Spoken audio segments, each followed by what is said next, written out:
I'm having trouble. What about Matt Gaetz?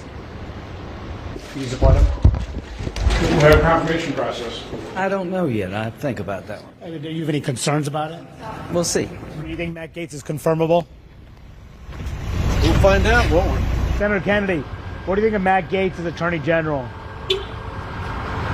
Happy Thanksgiving. It must be the worst nomination for a cabinet position in American history. Gaetz is not only totally incompetent for this job, he doesn't have the character. He is a person of moral turpitude. And notwithstanding how difficult it may be politically, this is a nomination the Republican Party should oppose. Matt Gaetz will make Tulsi Gabbard seem like this is child's play.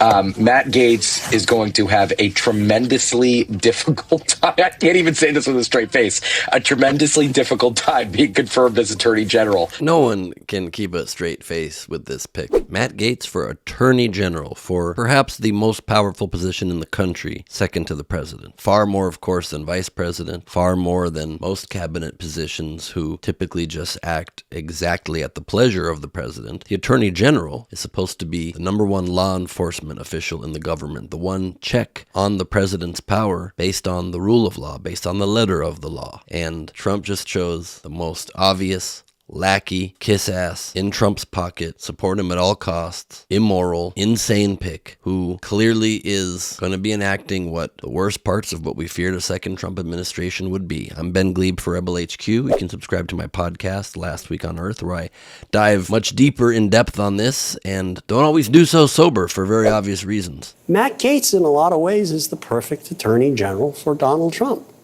Okay? I mean, we have a convicted criminal who's a president, who has been adjudicated to engage in sexual abuse. So why not select a guy who has been loyal to him and who wants to seek revenge in the same way Donald Trump does, and who was accused of sex trafficking? He's the perfect choice. So I don't know why everybody's surprised.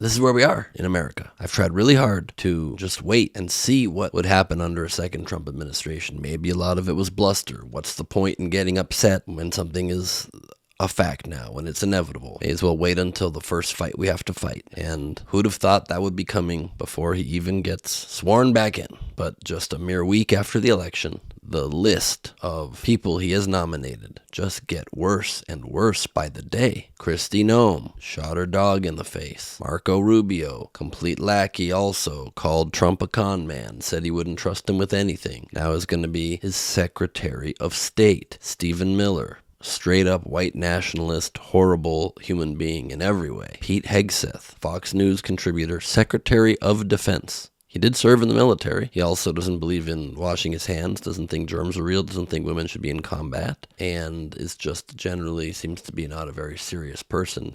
Will be in charge of the 1.1 million members of our military. Mike Huckabee, not a particularly serious person either, wrote a children's book about Trump to tell children how wonderful Trump is. But now Matt Gaetz, a man under ethics investigations, accused, though he denies it, accused of having sex with a minor, of sex trafficking, of attending underage sex parties, was Trump's chief defender about January 6th, saying it was nothing, saying it was no big deal. This will be our chief law enforcement officer in the nation. So it wasn't bluster. Trump will be using the government for his own personal grievances. He'll be using the United States government solely to satisfy, as he always has, his own personal ego. America's his plaything.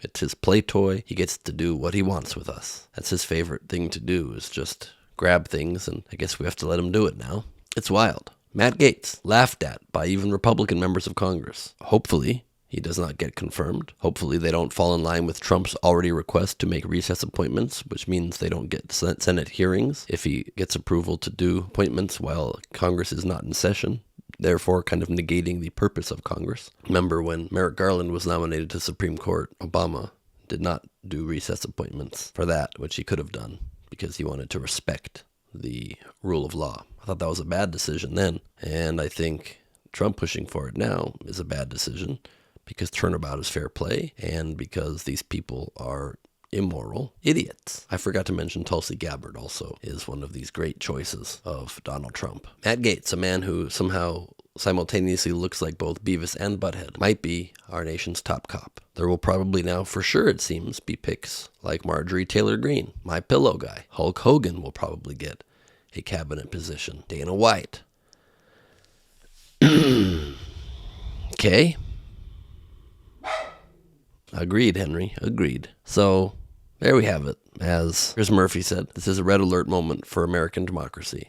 And I assure you one thing, under a unleashed, unhinged, no restrictions second term of Donald Trump, we will have a lot of those. Take a deep breath, bear down, and, we'll do the best we can to adjust to this new reality, which is starting off with a real bang, wouldn't you say? I'm Ben Gleib for Rebel HQ. You can subscribe to my podcast Last Week on Earth and follow me at Ben Gleib on Instagram if you'd like. DMs are open. Let's commiserate together. Oh boy.